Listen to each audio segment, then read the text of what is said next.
arbeitet hauptsächlich für Amerikaner, die also zunächst einmal ihren Ursprungsort suchen und dann ihre Ahnen oder lebende Verwandte suchen.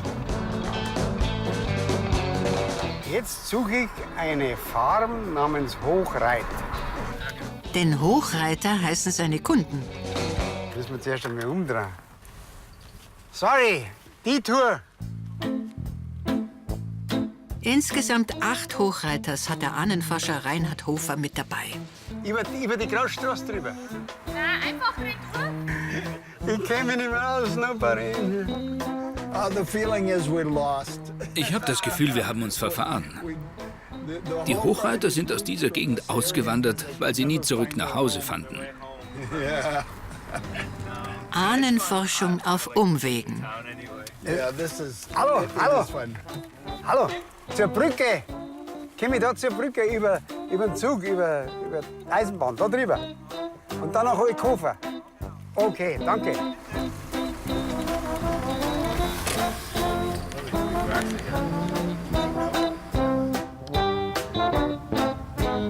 Irgendwann dann doch der ersehnte Wegweiser. We got it! Hochreit. Geschafft. We got it, finally. Success.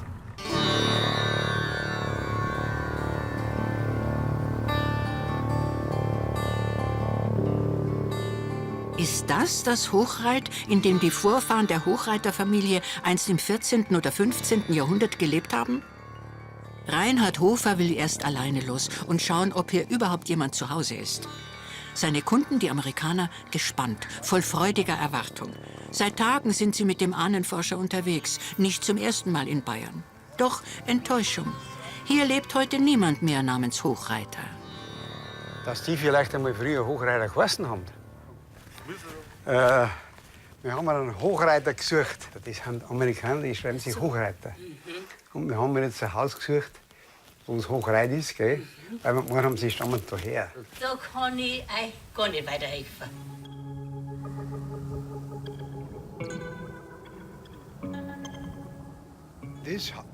Dieser Bauernhof gab irgendwelchen Hochreitern den Namen.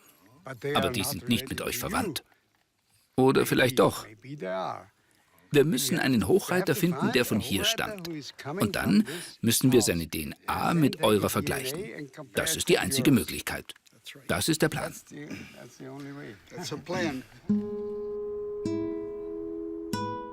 Ein schwieriger Plan.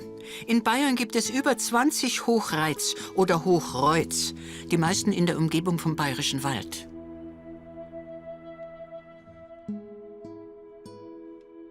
Leicht war das Leben hier früher nicht. Einige wenige Weidlerhäuser sind erhalten, so wie dieses bei Greinet. Kein Heimatmuseum, sondern immer noch Wohnhaus. Bilder aus den 60er Jahren vermitteln einen Eindruck, wie schwer das Leben im 19. Jahrhundert gewesen sein muss. Der Ertrag des Ackers reichte vielerorts gerade zum Überleben. Und dann brachte der Postbote Briefe von ausgewanderten, angeblich glücklichen Verwandten, die ihren neuen Wohlstand in Amerika priesen.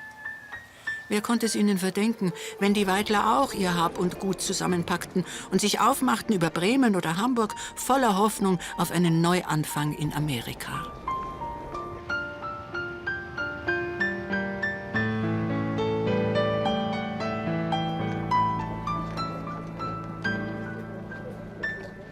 Insgesamt fast 6 Millionen Deutsche sind emigriert in die USA. 500.000 bis 600.000 davon stammten aus Bayern und der bayerischen Pfalz.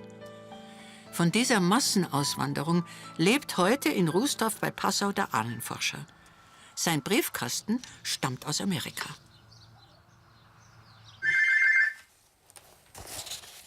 Reinhard Hofer hat Geschichte fürs Lehramt studiert, beim Suchdienst des Roten Kreuzes gearbeitet.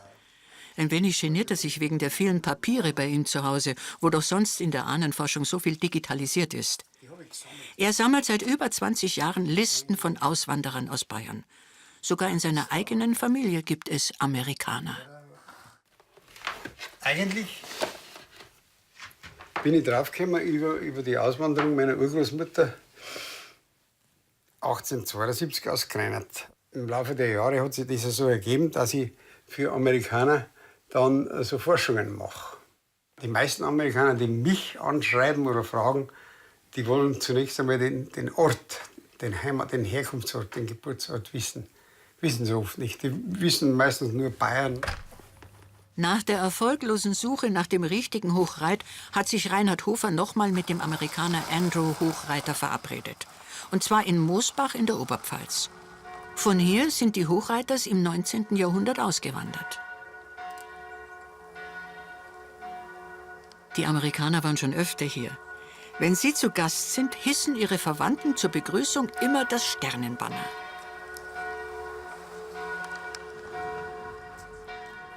Vor kurzem stand hier noch das Haus von Andrew Hochreiters Großvater Andreas. Ein wenig traurig für den Enkel, dass das Haus abgerissen wurde. Das hier war das Haus vom Großvater. Das ist jetzt weg. Da steht jetzt ein neues Haus. Das ist das neue Haus. Daneben, ganz unbeachtet, der alte Stadel vom Großvater. Auch wenn die Amerikaner schon öfter in Mosbach waren, Andrew Hochreiter hat ihn noch nie von innen gesehen.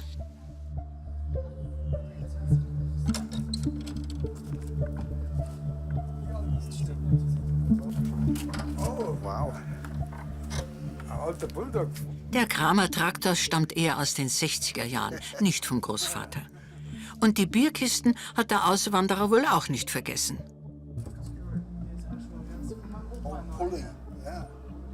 Doch dann kommt Andrew Hochreiter seinem Großvater plötzlich näher. Oh Gott, schau mal das an. Wir sagen da Hound. Look at that. Very good. They carry out the roots. Damit haben sie die Wurzeln und die Steine aus Feldern und Äckern ausgegraben. From the acre. Schau her, das ist tatsächlich vom Brotbacher. Bitte? Das ist vom Brotbacher. Baking bread. Hofer denkt an die Bäckerei, die der Auswanderer in Amerika aufgemacht hat. This is fascinating. Das ist faszinierend, denn wir schauen auf Dinge aus der Zeit meiner Großeltern. Mein Großvater. Vermutlich hat er die Sachen noch selbst benutzt. Die Stricke vielleicht zum Binden von Heumanteln. Andrew Hochreiter wusste schon, dass sein Großvater 1896 nicht alleine ausgewandert ist. Seine spätere Frau Katharina wohnte in Mosbach nur ein paar hundert Meter weiter. Ihre Eltern hießen Prem mit Nachnamen. Sie hatten diesen kleinen Lebensmittelladen. Und heute? Da oben, das ist Urenkelin Christina. Ihre Mutter und sie führen die alte Familientradition weiter, dekorieren das Schaufenster absichtlich wie aus der Zeit ihrer Vorfahren. Zumindest solange die Amerikaner in Mosbach zu Gast sind.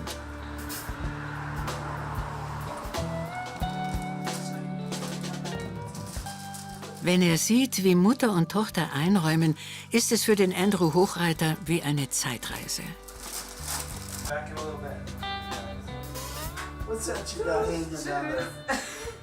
Es war ein Kolonialwarengeschäft ganz früher. Wann der genau aufgemacht worden ist, müssen wir schnell überlegen. Das war 130 Jahre gibt's den. Ja, 130 Jahre. Christina zeigt gerne das alte Kontorbuch. 18 Mark für Schnupftabak aus der Schmeitzler-Fabrik in Weiden. Die Urenkelin der Auswanderin freut sich riesig über ihre neuen Verwandten aus Amerika. Nee, am Anfang waren es halt Menschen, die auf Ahnensuche waren, aber es ist wirklich so, dass es mittlerweile, also es ist wirklich ein Gefühl von Familie und es ist sehr schön zu wissen, dass da ja auf der anderen Seite auch jemand wohnt, der irgendwie ähnliche Wurzeln hat. Also das muss man schon sagen. Und also wir freuen uns jedes Mal und es ist auch immer ein schwerer Abschied. Also es ist wirklich so, wie wenn jemand wieder wegfährt, weil man einfach nicht so im Zugriff ist, dass man sich mal schnell sehen kann. Da gibt es schon einmal eine Träne, wenn sie wieder fahren. I just said that there is always some tears when you go. I will always come back. Ich werde immer zurückkehren. Mosbach ist ein Zuhause für mich geworden. Es geht mir hier so gut. It's really like family now. It is. It is. Sie werden wiederkommen, ganz sicher. Jetzt aber müssen die Amerikaner nach München. Vielleicht gibt es da eine neue Spur. Denn auf ihrem letzten Oktoberfestbesuch haben sie Interessantes festgestellt. Der Name Hochreiter ist überraschend häufig auf der Wiesn. Haxenbraterei Hochreiter. Nicht weit davon entfernt die Kalbsbraterei der Familie Hochreiter. Hochreiters zur Bratwurst heißt dieses kleine Wiesenzelt. Der Festwirt Werner Hochreiter. Übrigens derselbe, der am Viktualienmarkt in der Münchner Innenstadt auch noch einen Biergarten mit großer Wirtschaft betreibt. Ahnenforscher Reinhard Hofer will diesem Hochreiter nachgehen. Erstmal alleine. Ob er ihn wohl zu einem Gentest überreden kann? So, dann Werner Hochreiter. Da wären es genau richtig. Das wäre ich. Also mein Name ist Hofer, können wir mal einschauen, das ist ein bisschen kühler. Werner Hochreiters Familie stammt aus dem Raum Straubing, nicht allzu weit weg von Moosbach. Oktoberfest vor einige Male. Aber ist ja gar nicht sicher, dass wir verwandt sind, oder? Ich bin nicht sicher und deswegen braucht man einen DNA-Test. Und wenn wir dann einen haben, dann kann ich diese Hochreiter und die amerikanischen Verbinden. Das ist die einzige Möglichkeit. Wir haben zurück bis zum Beginn der Bücher, aber das haben wir nicht lesen können. Der Name Hochreiter kommt von denen, die oben gewohnt haben, von der Hohen Reit. Genau. Das ist eine Reit, also ein Rodung und liegt hoch. Genau. Und ist allein. Also von der Hohen Reit. Und ist allein. Das waren die Hochreiter. Ja. Ich habe schon ein paar gefunden. Wir haben gestern in Vilshofen gewesen, in einem Hochreiter, ein schöner alter Hof. Also aus dem 18. Jahrhundert. Aber da gibt es keine Hochreiter nicht mehr, die sie schreiben. Also gespannt würde ich sagen, weil wenn sie herausstellt, dass wir tatsächlich verwandt sind. Sie schauen aus wie ein Hochreiter, aber Sie sprechen ja ganz anders. Ja, ein guter Name, aber eine fremde Sprache. It's great to meet you. Die DNA-Tests kosten nur mal rund $100. Andrew hat immer genügend aus Amerika dabei. Das hat der Ahnenforscher noch nicht erlebt. Einen DNA-Test im Biergarten vor den Augen von so vielen Menschen. Reinhard Hofer wundert sich, dass Werner Hochreiter so einfach mitmacht. In Deutschland sind viele nicht zur Datenweitergabe bereit. Sehen einen DNA-Test skeptisch.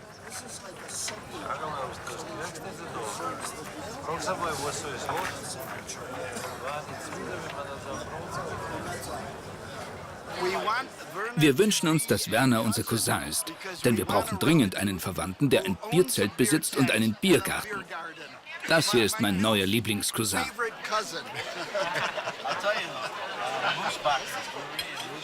Also jetzt haben sie den DNA-Test gemacht mit Werner Hochreiter. Und das dauert jetzt so 6, 8 Wochen, bis das Ergebnis da ist. Aber das wird schon sehr interessant. Das wird sehr spannend, weil wenn diese Übereinstimmung dann nachgewiesen ist, dann haben die gemeinsamen Vorfahren. Und dann können wir weiterforschen. Auf das Ergebnis können sie nicht warten. Andrew Hochreiter muss zurück nach Amerika.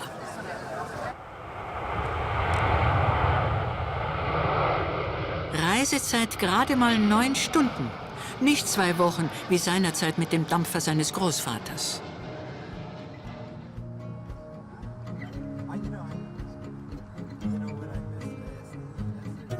Andrew Hochreiter wohnt in der Kleinstadt Laurel, nicht weit von Washington. Hier lebt die obere Mittelschicht. Die Familie hat es zu Wohlstand gebracht.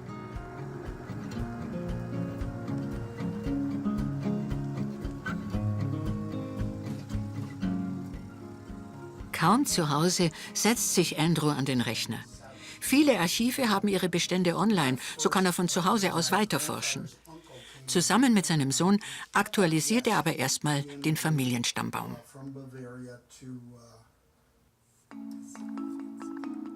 Reinhard Hofer durchstöbert unterdessen bayerische Einwohnerlisten nach dem Namen Hochreiter. Der Ahnenforscher möchte seine amerikanischen Kunden unbedingt mit einem lebenden Verwandten überraschen, den sie noch nicht kennen. In Passau soll ein 94-jähriger Josef Hochreiter leben. Wo ist er denn? Jetzt muss ich aufpassen, dass jetzt dieses Haus, glaube ich, ist er. Fahren wir einfach rein. Zum Glück ist Josef Hochreiter zu Hause. Aber ob der sich überhaupt für Ahnenforschung interessiert? Johann aus Moosbach. Das ist auch Also im Hinterkopf habe ich, dass irgendwo was passiert ist, dass einmal welche nach Amerika sind. So viel ich von meinem Vater noch irgendwie gewusst habe. Aber ich weiß, habe mich da leider nicht mehr so informiert darüber. Einen DNA-Test möchte Josef Hochreiter nicht machen. Bleibt dem Ahnenforscher nur der altbekannte Weg zu den Kirchenbüchern, ins bischöfliche Zentralarchiv von Regensburg. Findet er hier heraus, ob Josef Hochreiter ein direkter Verwandter ist? Reinhard Hofer war schon oft hier. Aber auch er bekommt die wertvollen, empfindlichen Original-Kirchenbücher nie selbst in die Hand. Anfassen darf sie nur Archivar Josef Gerl.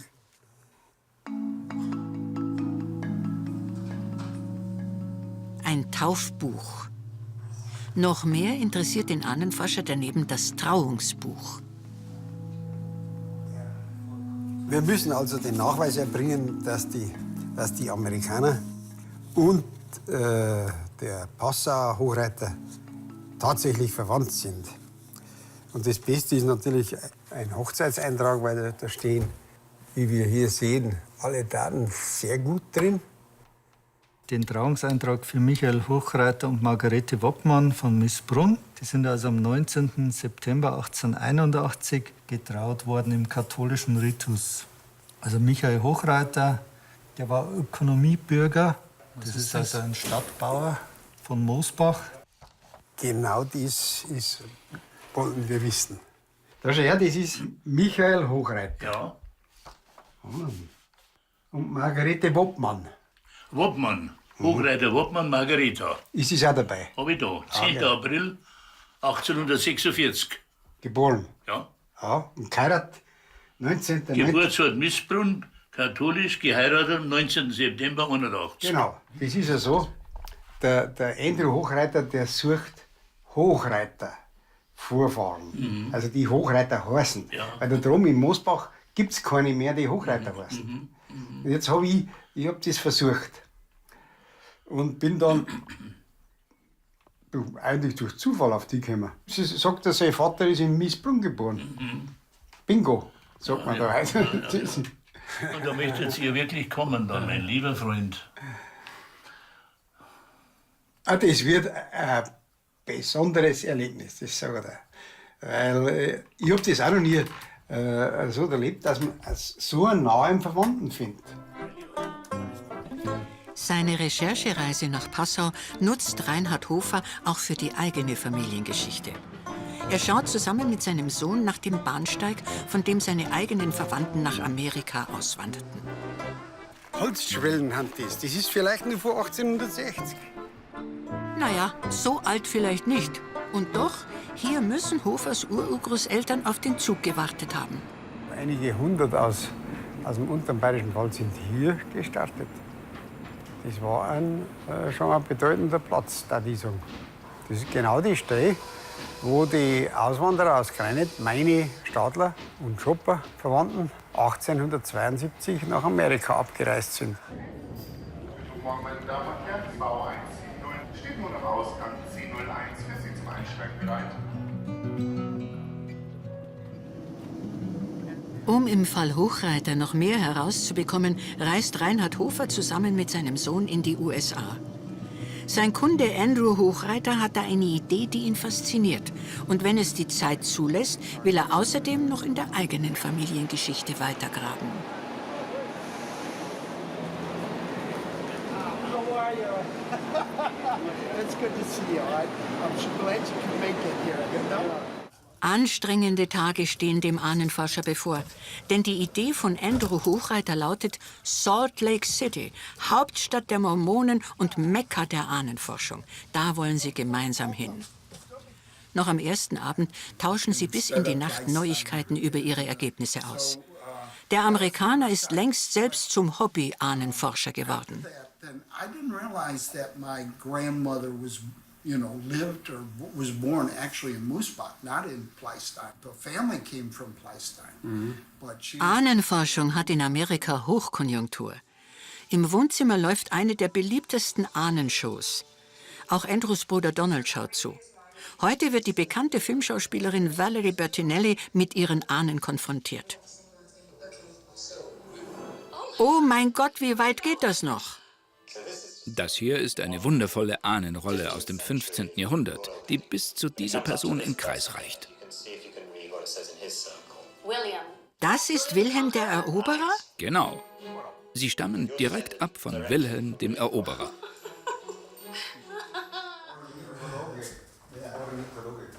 Am nächsten Morgen. Bruder Donald macht Frühstück so wie jeden Tag. Seit dem Tod von Andrews Frau wohnt er bei ihm. Auch beim Frühstück geht's um die Auswanderergeschichte. Thema: Die meisten Einwanderer in Amerika kamen nicht, wie vermutet, aus England, sondern aus Deutschland. Auswanderungsforschung ist deswegen interessant, weil es auch in der gegenwärtigen Lage viele Parallelen gibt. Wir sind jetzt mitten in einer großen Migrationswelle, ganz gleich wohin und woher, aus Afrika, aus der Türkei. Früher sind die Leute millionenweise aus Deutschland ausgewandert, aber aus den gleichen Gründen, aus ökonomischen oder politischen Gründen. Und das, wenn man anschaut, dann ist man, glaube ich, nicht mehr so ein verstaubter alter Ahnenforscher, sondern denkt etwas politischer. Einmal im Monat treffen sich die Family Historians, Andrews Lieblingsclub aus lauter Hobby-Ahnenforschern. Reinhard Hofer geht gerne mit, denn er hofft auf neue Kontakte, vielleicht sogar bezahlte Aufträge. Can you hear me? Ich bin Reinhard Hofer. Ich arbeite in Süddeutschland zwischen Rhein und dem Fluss Inn. Ich stamme aus Passau. Haben Sie jemals von der Stadt Passau gehört? Ich bin dort geboren. Und ich arbeite vorwiegend für Amerikaner. Terry Stern, die Vorsitzende, horcht auf, bittet den Gast, mit vielen Fragen zu löchern. Eine Dame, deren Vater mit 16 Jahren aus Deutschland nach Amerika kam. In dieser Ahnentafel steht angeblich der Ort, wo die Familie herkam. Ursprünglich in Deutschland. Und ich möchte es eigentlich endlich mal finden. Ich kann es ansonsten nicht finden. You can see that there's a huge interest in finding your German ancestors. Sie sehen, dass es ein Rieseninteresse gibt, die deutschen Vorfahren zu finden. Das liegt zum Teil an der Werbung dafür, zum anderen, dass die DNA-Tests jetzt leicht erhältlich sind und dann an der Hilfe von Internet und Datenbanken mit Dokumenten der Familiengeschichte. Sind Sie von der Ahnenforschung begeistert? Yes, I am. Very enthusiastic. Und noch begeisterter von Ahnenforschung ist man 3.500 Kilometer weiter westlich, in der Nähe des großen Salzsees, in Salt Lake City, der Stadt mit den Tempeln der Mormonen.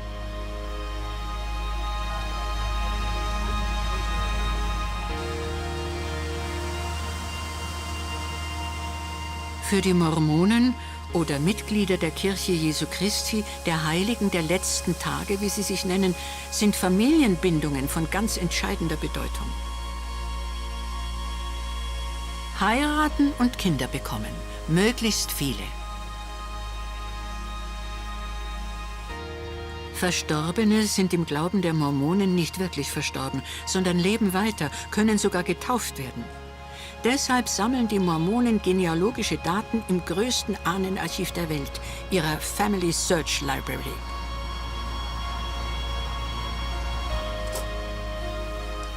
Hier lagern kopierte Dokumente auf fast 2,5 Millionen Mikrofilmrollen, kostenlos zugänglich für jedermann.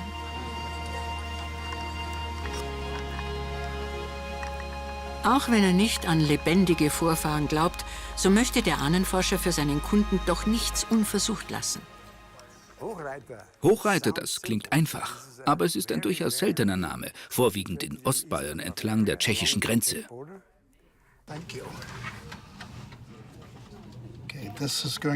Ich suche mal allgemein nach meinem Nachnamen. Ist das alles, was ich tun muss? Und dann auf Suche drücken? Andrew ist überwältigt. Hunderte von Treffern, blitzschnell. Da ist sogar ein Franziskus-Hochreiter aus Mosbach. Den hat es eigentlich gar nicht gegeben. Andrew Hochreiters Großvater, der Auswanderer, wollte, dass seine Schwester Franziska zu ihm kommt, schickte ihr ein Schiffsticket von Amerika. Aber seine Schwester wollte gar nicht. Da nannte sich ihr jüngster Bruder kurzerhand Franziskus und fuhr mit ihrem Ticket unter falschem Namen. Oh, schau hier. Hier steht, er will seinen Bruder Andreas Hochreiter in Rochester besuchen. Hochreiter, Rochester, New York. I can't quite read that. Oh, Orange Street. Hier lebte mein Großvater. Das ist Orange Street in Rochester, Staat New York. Wahnsinn. Wir haben schon etwas von meinen Verwandten gefunden. So schnell. Fantastisch. Als 16-Jähriger bestieg der falsche Franziskus in Hamburg dieses Schiff, kam an, wo insgesamt 12 Millionen Einwanderer zuerst ihren Fuß auf amerikanischem Boden setzten. Ellis Island von New York.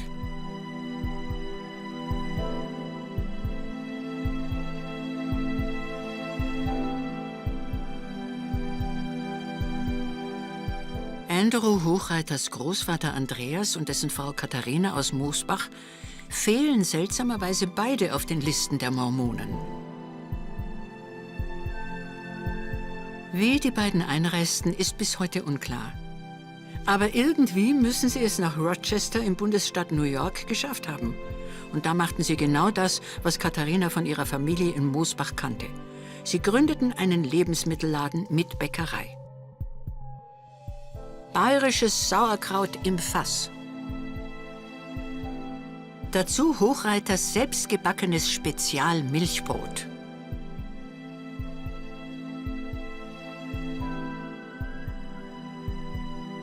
Der kleine Junge, Andrews Vater. 7 Kinder setzten Andreas und Katharina Hochreiter in die Welt, gründeten den Hochreiter-Familienclan der Stadt Rochester. Die High Falls Wasserfälle im Zentrum von Rochester sind die größte Attraktion der Stadt, ziehen die wenigen Touristen an, die sich hierher verirren. Als Andreas Hochreiter und Katharina Prem ankamen, waren die vielen Firmen und Produktionsstätten Hauptanziehungspunkte. Sie sind aus der ehemals starken Industriestadt abgezogen. Das einstige deutsche Viertel hat sich komplett verändert. Auch den Laden der beiden Hochreiter-Auswanderer gibt es längst nicht mehr. Dafür aber dieses Geschäft. Der Mann, der es hier eilig hat, ist Andrew Hochreiters Vetter Stanley. Er holt bayerische Bratwürste fürs jährliche Hochreitertreffen heute Nachmittag.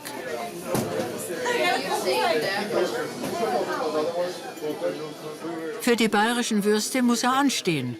Doch Stanley schwärmt. Hier bekommt man die besten deutschen Würste in Rochester.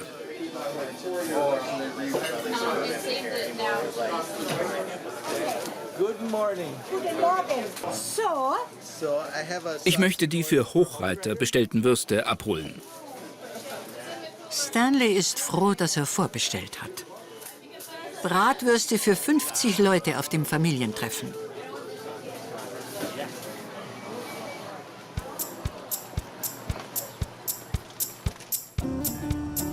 Unterdessen nutzt Ahnenforscher Reinhard Hofer die Zeit zu einem Abstecher in den einst wilden Westen, nach Kansas, dem Land seiner eigenen Vorfahren.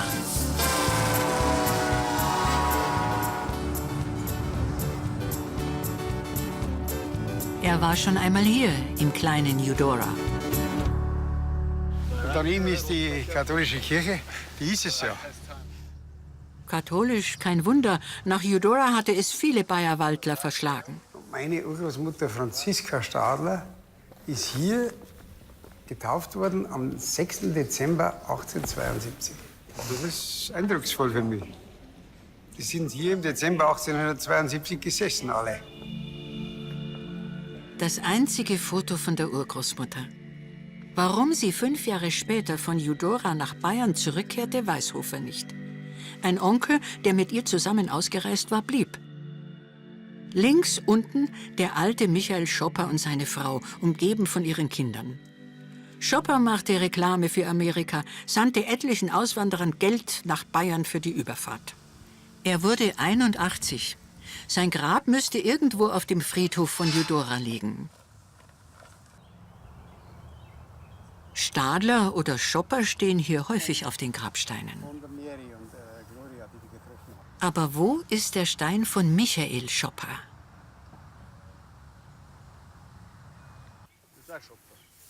Auch Schopper. Aber wir suchen einen Michael. Den zerbrochenen Stein hätten sie fast übersehen. Michael Schopper, schwer zu lesen. Der Michael Schopper, der ist erst mit 60 ausgewandert mit seiner ganzen Familie. 1872 auch. Er hat eine Farm gegründet, sehr erfolgreich. Die ist immer noch im Familienbesitz.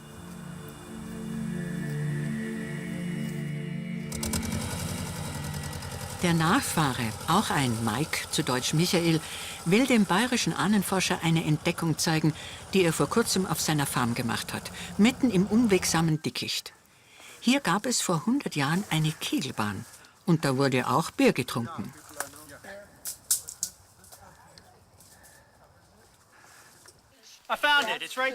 Ich hab's gefunden, es ist hier. Tatsächlich einen bayerischen Bierkeller. When your eyes get used to the dark, you can actually see back in there. This is a natural cave. No. Hofer ist klar, das ist ein bayerischer Bierkeller wie unter den Biergärten. Wahrscheinlich ausgehoben während des Alkoholverbots in Amerika von 1920 bis 1933, die Zeit der Prohibition. Den haben sie sich selber rausgehauen und das war, ich glaube schon, wegen der Prohibition. Die haben hier das Bier versteckt, gekühlt. Das war ein illegales Wirtshaus. In einem legalen Wirtshaus, 1700 Kilometer nordöstlich in Rochester, hat unterdessen das Familientreffen der Hochreiter begonnen.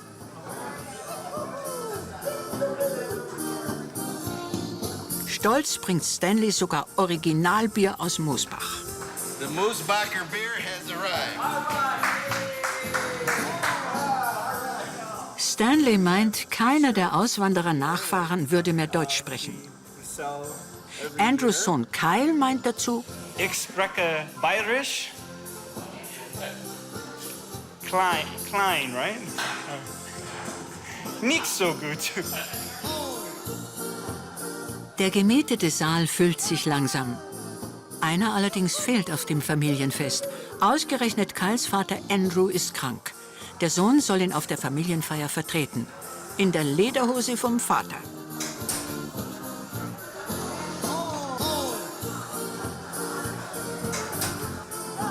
Etwas ungewohnt. Das erste Mal so in Lederhose. Da wäre noch Platz drin.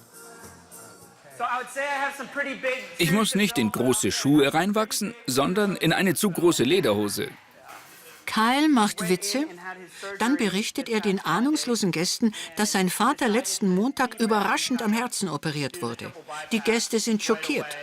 3-facher Bypass, die Hauptarterien des Herzens zu 85% verstopft.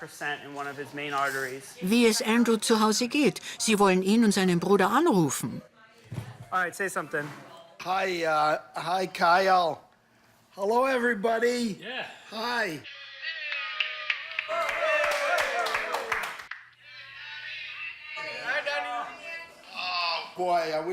Ich wäre so gern bei euch. Ihr habt anscheinend viel Spaß. Jeden Tag geht's mir besser. Manchmal mehr, manchmal weniger. Aber heute ist ein sehr guter Tag. But we'll say auf Wiedersehen for now. Okay, auf Wiedersehen. All right, everybody wave bye.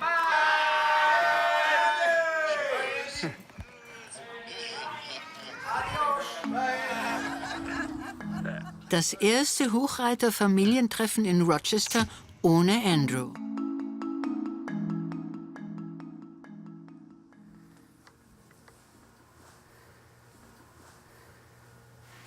Andy, Zeit fürs Fiebermessen. Aber Andrew hat jetzt keine Zeit für seinen besorgten Bruder. Er ist gespannt, hat am Mail-Eingang gesehen, dass der DNA-Test von Werner Hochreiter im Münchner Biergarten ausgewertet ist.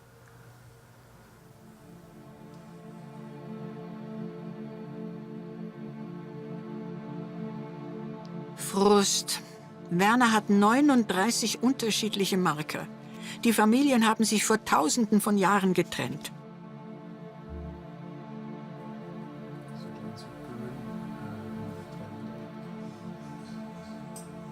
Aus der schöne Traum vom Verwandten mit Biergarten und Bierzelt.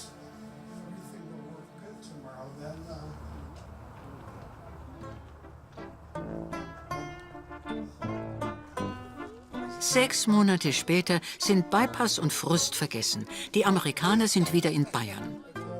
Ahnenforscher Reinhard Hofer hat für sie eine große Überraschung vorbereitet. Da unten in der Stadt Passau. Anfangs war er skeptisch. Doch heute ist Josef Hochreiter bereit, die unbekannten Verwandten bei sich zu empfangen. Josef, mein Name ist Andrew Hochreiter. Welcome to Passau and welcome to Joseph. Family, Es ist für mich so schön, dich zu treffen. Das ist mein Sohn Kyle.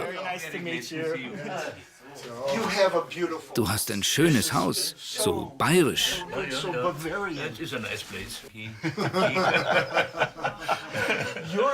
Dein Englisch ist so gut. 30 years I don't speak English. I have spoken in gymnasium and after this time no opposition. No opportunity. No opportunity. Keine Gelegenheit. Aber ich verstehe dich perfekt.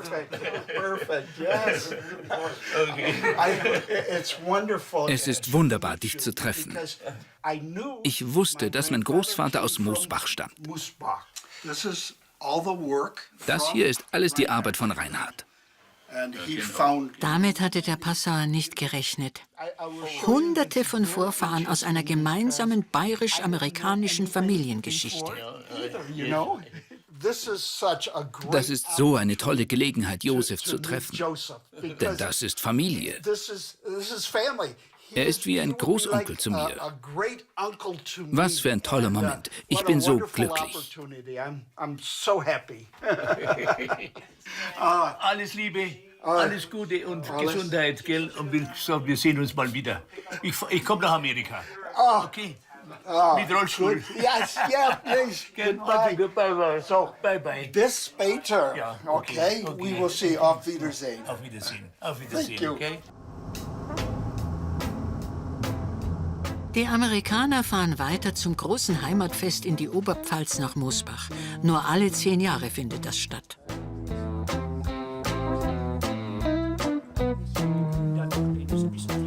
Von den bayerischen Trachten sind die Amerikaner begeistert. Ob freilich ihre Vorfahren in Moosbach Ende des 19. Jahrhunderts überhaupt Lederhosen trugen? Ladeninhaber Michael Ebnet glaubt das nicht.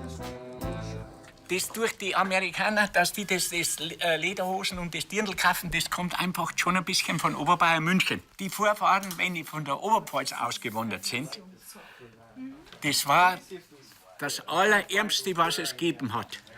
Also nur ein Stoff, dass man was gehabt hat zum Anziehen. Andrew hat nicht zugehört. Er ärgert sich nur, dass die Lederhose viel zu eng ist. Wir sind fit. Durch Körperwärme gibt das Leder nach, wird weiter. Sein Sohn findet das richtige Outfit fürs Heimatfest. Gerade noch rechtzeitig. Das ist Tradition.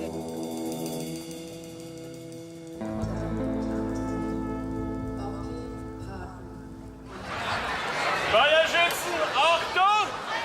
Wand den Hahn! Böller hoch!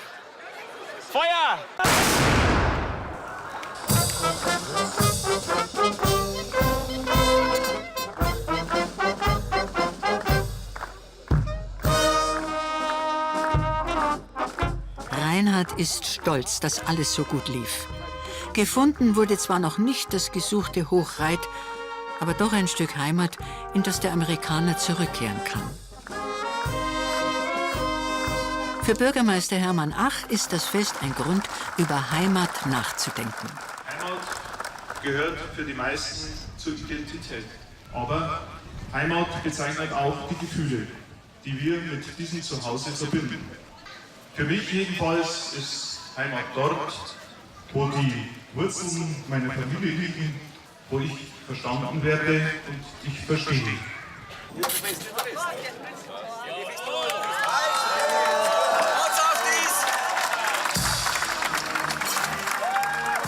Ja, meine sehr geehrten Damen und Herren, und nun begrüßen Sie mit mir hier in Mosbach die wohl weitest angereiste Familie Hochreiter, die extra aus Amerika hier angereist ist. Hello!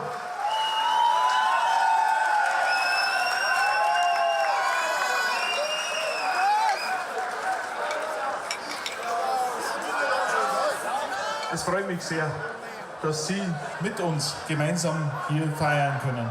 Herzlich willkommen.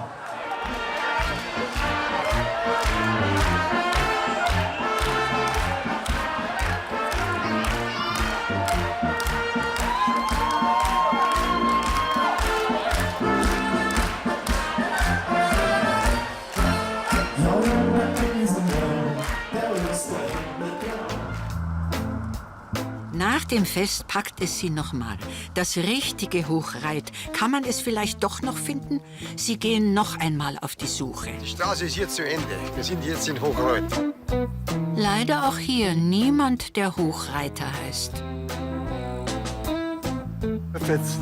Falls es nicht das Hochreit ist, dann könnte es ja ein anderes sein, mit ähnlicher Geschichte. Ein Dutzend Familien stammen von Hochreit, aber alle nicht verwandt. Alles unterschiedliche Linien. Jetzt müssen wir zurückschauen und alle diese Linien bis heute verfolgen. Das ist ein großes Projekt, ein nie endendes Projekt. Andrew wirkt entspannt. Vielleicht ist es ihm gar nicht mehr so wichtig, wo das richtige Hochreit jetzt genau liegt.